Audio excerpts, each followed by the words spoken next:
ఎడారిలో సెలయేర్లు మే 4. ఆయన గాయపరిచి గాయమును కట్టును, ఆయన గాయము చేయును, ఆయన చేతులే స్వస్థపరచును. యోబు గ్రంథము 5వ అధ్యాయము 18వ. భూకంపం మూలంగా గతంలో స్థానాలు తప్పిన కొండల్లో గుండా మనం వెళ్తే మనకు తెలుస్తుంది. అల్లకల్లోలం జరిగిపోయిన వెంటనే మనోజ్ఞమైన నెమ్మది అలుముకుంటుందని. అస్తవ్యస్తంగా కూలిపోయిన బండరాళ్ళ క్రింద ప్రశాంతమైన సరస్సులు పలకరిస్తాయి. ఆ బండరాళ్ళ నీడల్లో నీటి తుంగ మొదలైన అనేక విధాలైన జలవల్లులు మొలకెత్తాయి. నాశనం జరిగిపోయిన తర్వాత బాధాకరమైన జ్ఞాపకాల సమాధుల మీద సరికొత్త రూపు దిద్దుకుంటుంది.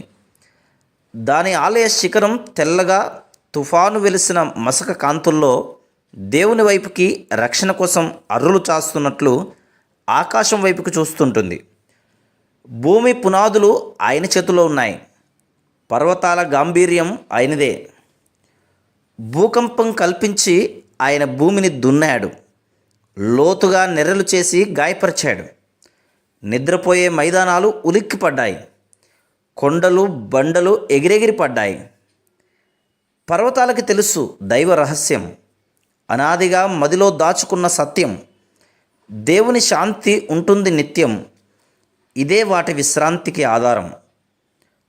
అందాన్ని వాటికి కిరీటంగా పెట్టాడు, తన కృపకు అవే జన్మస్థానాలు. తన ఉదయాన్ని వాటిపై వెలిగించాడు, చేశాయవి సంధ్యాకాంతిలో స్నానాలు.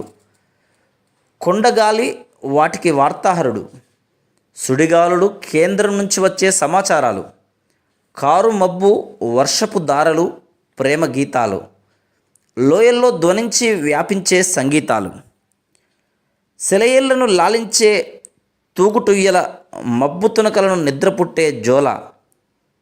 కల్లా కపటాలెరుగని కొండ జాతులకి ఇల్లు వాకిలి కొండ చర్యలు. నగరాల్లో వేసారిన నాగరికులు ఆరాధిస్తారు పర్వతాల పవిత్ర స్థలాల్లో. అటు ఇటు సంచరిస్తూ అందరి దేవుడే అలరిస్తాడు తన ఆదరణతో.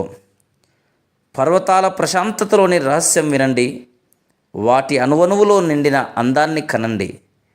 శ్రమలు విరుచుకుపడ్డప్పుడు, కష్టాలు ముంచుకొచ్చినప్పుడు దేవుడు తన పర్వతాలను తన నాగలితో దున్నుతున్నాడని,